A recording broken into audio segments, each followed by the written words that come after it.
Selamat malam Bapak Ibu Saudara yang dikasihi Tuhan.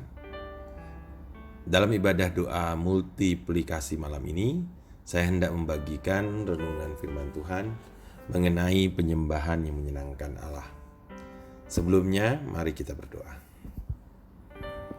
Bapa kami yang ada di surga, terpujilah nama-Mu ya Tuhan. Biarlah ya Tuhan, malam ini ya Tuhan, kami yang telah memuji dan memuliakan nama-Mu ya Tuhan. Dan tiba waktunya ya Tuhan, saat ini kami hendak mendengarkan firman-Mu ya Tuhan. Urapi kami ya Tuhan, urapi setiap jemaat-Mu ya Tuhan, agar kami dapat mengerti kebenaran firman-Mu ya Tuhan. Berkati kami semua ya Tuhan, bukalah mata pikiran kami, bukalah juga ya Tuhan selubung di mata kami ya Tuhan, sehingga kami dapat mengerti kebenaran firman-Mu. Terima kasih ya Tuhan, dalam nama Tuhan Yesus Kristus kami berdoa. Amin. Dasar firman Tuhan pada malam ini saya ambil dari Markus 12 ayat 30. Demikian firman Tuhan, kasihilah Tuhan Allahmu dengan segenap hatimu, dan dengan segenap jiwamu, dan dengan segenap akal budimu, dan dengan segenap kekuatanmu. Amin. Allah tidak menginginkan sebagian dari hidup kita. Dia meminta segenap hati kita, segenap jiwa kita, segenap akal budi kita, dan segenap kekuatan kita. Allah tidak tertarik pada komitmen setengah hati, ketaatan setengah-setengah, dan sisa-sisa waktu dan uang kita. Dia menginginkan pengabdian yang penuh, bukan sebagian kecil dari kehidupan kita. Penyembahan yang menyenangkan Allah ini saya bagi menjadi 10 bagian. Banyak sekali ya saudara-saudara ya. Tapi tenang, pendek-pendek kok. Jadi kemungkinan 20 menit selesai. Bagian pertama, penyembahan dalam kebenaran. Dalam Yohanes 4 ayat 1-42 dikisahkan seorang wanita Samaria pernah mencoba untuk berdebat dengan Yesus tentang waktu, tempat, dan gaya penyembahan yang terbaik. Yesus menjawab bahwa masalah-masalah lahiriah itu tidaklah penting. Di mana kita menyembah tidaklah sepenting mengapa kita menyembah, dan seberapa banyak dari diri kita yang kita mau persembahkan kepada Allah ketika kita menyembah. Ada cara yang benar dan salah dalam menyembah. Alkitab berkata, marilah kita mengucap syukur dan beribadah kepada Allah menurut cara yang berkenan kepadanya. Allah senang bila penyembahan kita tepat. Orang seringkali berkata, saya suka berpikir tentang Allah sebagai lalu mereka menyampaikan gagasan mereka tentang jenis Allah yang ingin mereka sembah. Tetapi kita tidak bisa menciptakan sendiri gambar yang menyenangkan tentang Allah dan menyembahnya. Ternyata itu merupakan penyembahan berhala. Penyembahan harus didasarkan pada kebenaran Alkitab, bukan pendapat kita mengenai Allah. Yesus berkata kepada wanita Samaria itu, penyembah-penyembah benar akan menyembah Bapa dalam roh dan kebenaran, sebab Bapa menghendaki penyembah-penyembah demikian. Dalam Yohanes 4 ayat 23. Menyembah dalam kebenaran berarti menyembah Allah sebagaimana Dia benar-benar dinyatakan di dalam Alkitab. Bagian kedua, penyembahan dalam roh. Allah senang bila penyembahan kita bersifat otentik. Ketika Yesus berkata, kita harus menyembah dalam roh.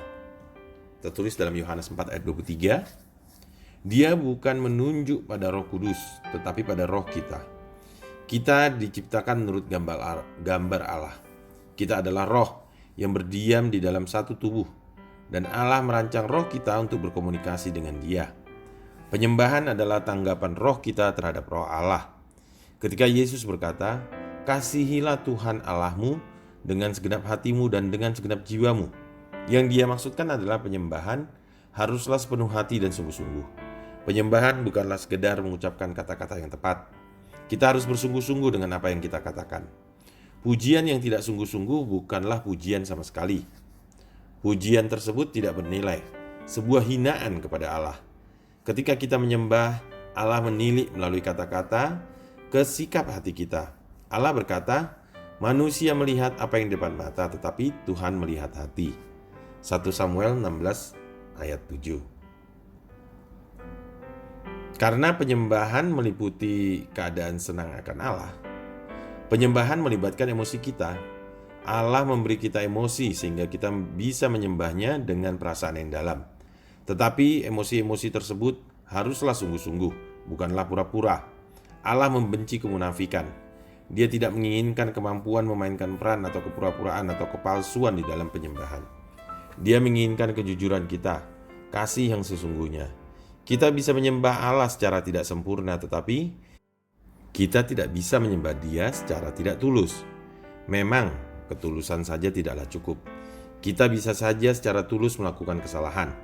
Itu sebabnya diperlukan menyembah baik roh maupun kebenaran. Penyembahan harus tepat dan otentik. Penyembahan yang menyenangkan Allah sangat berkaitan dengan emosi dan doktrin. Kita menggunakan hati kita dan juga kepala kita. Bagian 3, penyembahan dengan gaya yang sesuai dengan kita. Sekarang ini banyak orang yang menyamakan rasa tergerak oleh musik dengan rasa tergerak oleh roh. Padahal itu tidaklah sama. Penyembahan sejati terjadi ketika roh kita menanggapi Allah, bukan menanggapi bunyi musik tertentu. Sebetulnya, beberapa lagu yang sentimental dan introspektif menghalangi penyembahan karena lagu-lagu tersebut memindahkan fokus kita dari Allah ke perasaan kita.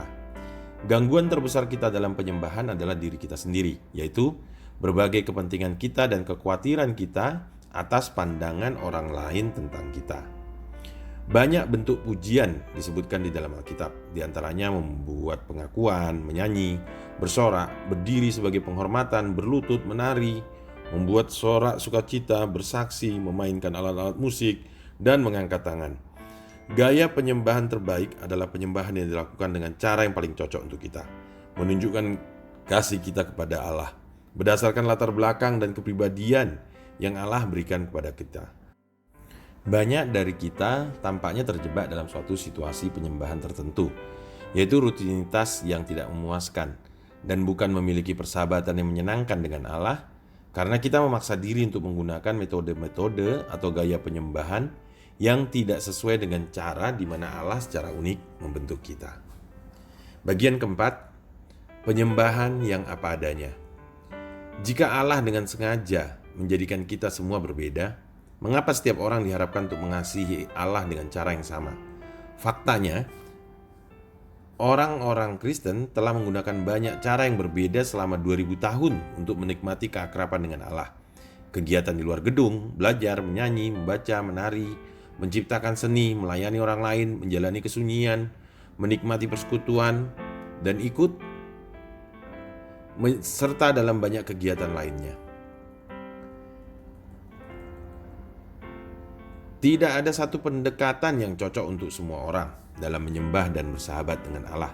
Satu hal yang pasti, kita tidak mendatangkan kemuliaan bagi Allah dengan mencoba menjadi orang lain yang tidak sesuai dengan maksud Allah menciptakan kita. Allah ingin agar kita menjadi diri kita sendiri. Itulah orang-orang yang Bapa cari, yakni orang-orang yang menjadi diri sendiri secara apa adanya dan jujur di hadapan Dia dalam penyembahan mereka. Bagian kelima, penyembahan dengan akal budi. Allah senang bila penyembahan kita melibatkan akal budi. Perintah Tuhan untuk kasihilah Tuhan Allahmu dengan segenap akal budimu diulangi 4 kali dalam Alkitab, yaitu dalam Ulangan 6 ayat 5, Matius 22 ayat 37, Markus 12 ayat 30, dan Lukas 10 ayat 27.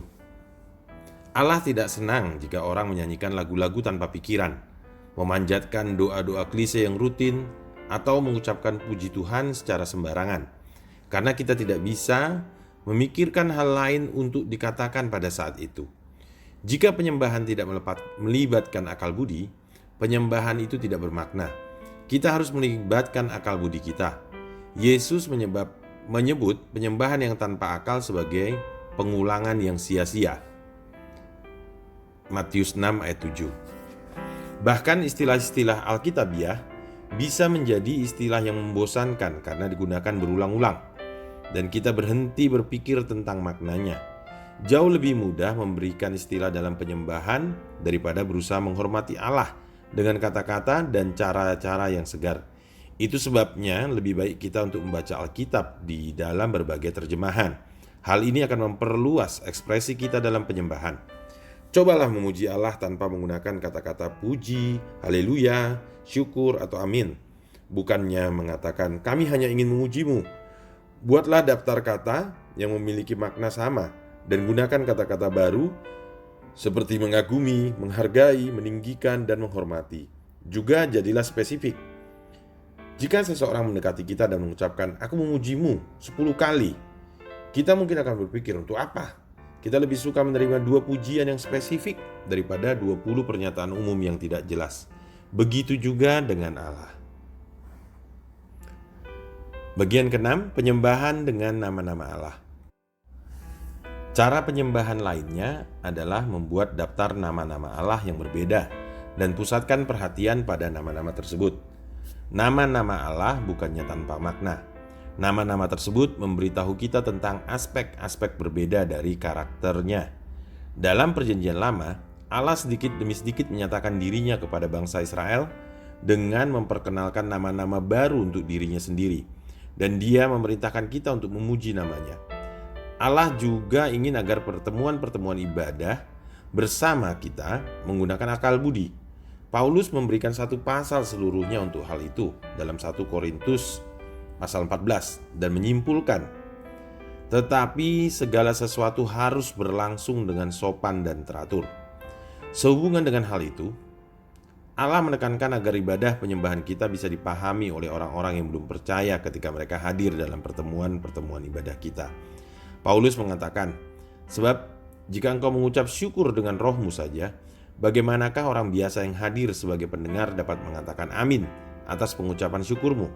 Bukankah ia tidak tahu apa yang engkau katakan? Sebab sekalipun pengucapan syukurmu itu sangat baik, tetapi orang lain tidak dibangun olehnya. Peka terhadap orang-orang belum percaya yang menghadiri pertemuan-pertemuan ibadah kita adalah perintah yang alkitabiah.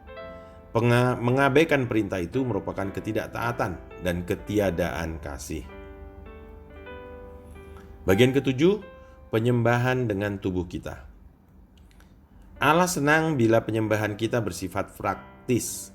Alkitab berkata, demi kemurahan Allah, aku menasihatkan kamu, supaya kamu mempersembahkan tubuhmu sebagai persembahan yang hidup, yang kudus dan yang berkenan kepada Allah. Itu adalah ibadahmu yang sejati. Roma 12 ayat 1. Mengapa Allah menginginkan tubuh kita?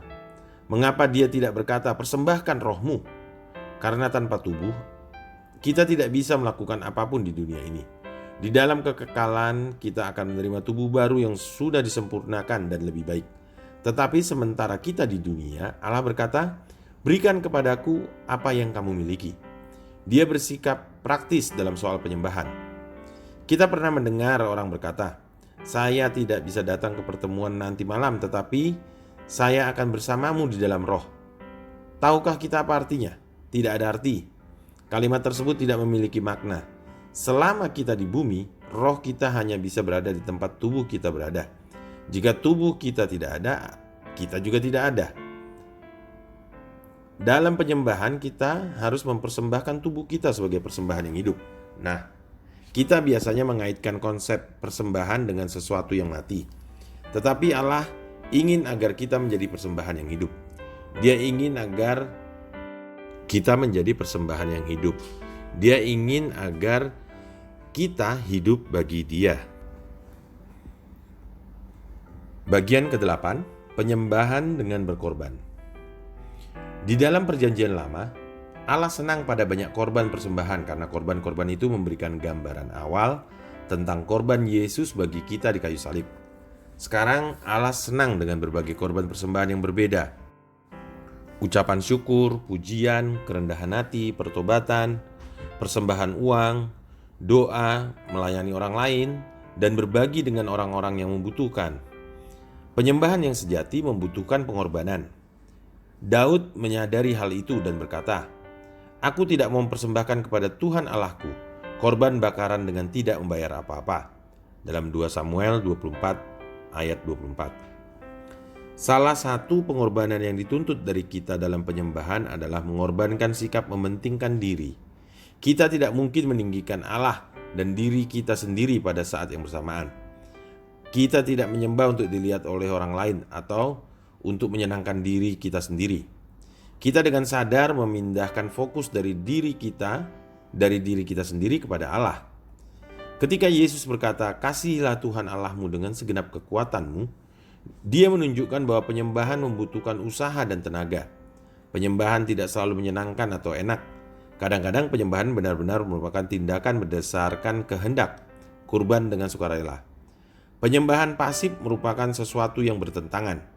Ketika kita memuji Allah meskipun kita tidak merasa ingin melakukannya, ketika kita bangun untuk beribadah pada saat kita letih, atau ketika kita menolong orang lain pada saat kita lelah, kita mempersembahkan korban penyembahan kepada Allah. Inilah yang menyenangkan bagi Allah. Bagian ke-9, penyembahan ketika Allah terasa jauh. Dalam Yesaya 8 ayat 17, demikian firman Tuhan, "Dan aku hendak menanti-nantikan Tuhan yang menyembunyikan wajahnya terhadap kaum keturunan Yakub. Aku hendak mengharapkan Dia." Amin. Kesalahan paling umum yang dibuat banyak dari kita dalam penyembahan sekarang ini adalah mencari suatu pengalaman dan bukannya mencari Allah. Kita cenderung mencari suatu perasaan, dan jika hal tersebut terjadi, kita menyimpulkan bahwa kita telah menyembah. Ternyata ini salah. Sebetulnya Allah seringkali menyingkirkan perasaan-perasaan kita supaya kita tidak akan bergantung pada perasaan-perasaan tersebut. Mencari suatu perasaan, bahkan perasaan dekat dengan Kristus sekalipun, bukanlah penyembahan. Ketika kita seorang Kristen bayi, Allah memberi kita banyak emosi yang menguatkan, dan seringkali Ia menjawab banyak doa yang paling tidak dewasa dan mementingkan diri. Dengan demikian kita bisa mengetahui bahwa Dia ada. Tetapi ketika kita bertumbuh dalam iman, Dia akan melepaskan kita dari kebergantungan itu. Kemahahadiran Allah dan perwujudan kehadirannya adalah dua hal yang berbeda. Yang pertama adalah fakta, yang lainnya seringkali merupakan perasaan. Allah selalu ada, bahkan ketika kita tidak menyadarinya, dan kehadirannya terlalu dahsyat untuk dapat diukur dengan emosi belaka. Benar, Dia ingin agar kita merasakan kehadirannya, tetapi Dia lebih suka kita mempercayainya ketimbang kita merasakannya. Iman bukan perasaan yang menyenangkan Allah. Situasi-situasi yang paling memperbesar iman kita adalah saat-saat ketika kehidupan berantakan dan Allah tidak bisa ditemukan di mana-mana. Itu terjadi pada Ayub. Dalam satu hari dia kehilangan segalanya, keluarganya, usahanya, kesehatannya, dan segala sesuatu yang dia miliki. Sangat menyesakkan hati. Karena sepanjang 37 pasal, Allah tidak mengatakan apapun. Bagaimana kita dapat memuji Allah bila kita tidak memahami apa yang terjadi dalam kehidupan kita dan Allah seolah diam? Bagaimana kita tetap berhubungan dengan krisis tanpa komunikasi? Bagaimana kita bisa tetap memandang Yesus bila mata kita penuh dengan air mata? Kita melakukan apa yang Ayub lakukan. Kemudian sujudlah ia dan menyembah, katanya. Dengan telanjang aku keluar dari kandungan ibuku, dengan telanjang juga aku akan kembali ke dalamnya. Tuhan yang memberi, Tuhan yang mengambil. Terpujilah nama Tuhan. Ayub 1 ayat 21. Bagian ke-10, bagian terakhir, penyembahan dalam penderitaan. Ibrani 13 ayat 5b sampai 6. Karena Allah telah berfirman, "Aku sekali-kali tidak akan membiarkan engkau, dan aku sekali-kali tidak akan meninggalkan engkau." Sebab itu dengan yakin kita dapat berkata, "Tuhan adalah penolongku, aku tidak akan takut. Apakah yang dapat dilakukan manusia terhadap aku?" Mudah untuk menyembah Allah pada saat segala sesuatu berjalan baik dalam kehidupan kita, yakni pada saat Dia menyediakan makanan, teman, keluarga, kesehatan, dan situasi-situasi yang bahagia. Tetapi keadaan tidak selalu menyenangkan. Bagaimana kita menyembah Allah waktu keadaan tidak menyenangkan? Apa yang kita lakukan ketika Allah terasa jutaan kilometer jauhnya? Tingkat penyembahan yang terdalam adalah memuji Allah meski menderita, mengucap syukur kepadanya pada saat pencobaan, berharap kepadanya ketika dicobai, berserah diri sementara menderita, dan mengasihi Dia ketika Dia terasa jauh. Dalam persahabatan dengan Allah, kita tidak akan selalu merasa dekat dengannya. Saat jauh adalah ketika penyembahan menjadi sulit. Untuk mendewasakan persahabatan kita dengan Allah, Allah akan mengujinya dengan masa-masa yang rasanya seperti perpisahan, yakni masa-masa ketika rasanya seolah-olah Allah telah meninggalkan atau melupakan kita. Allah terasa sejuta kilometer jauhnya. Amin. Penerapan yang pertama, Allah menginginkan segenap diri kita. Yang kedua, Allah itu nyata, tidak peduli apa yang kita rasakan. Terima kasih. Kiranya renungan firman Tuhan ini dapat memberkati kita semua, sehingga penyembahan kita dapat menyenangkan hati Tuhan. Tuhan Yesus mengasihi kita semua. Amin.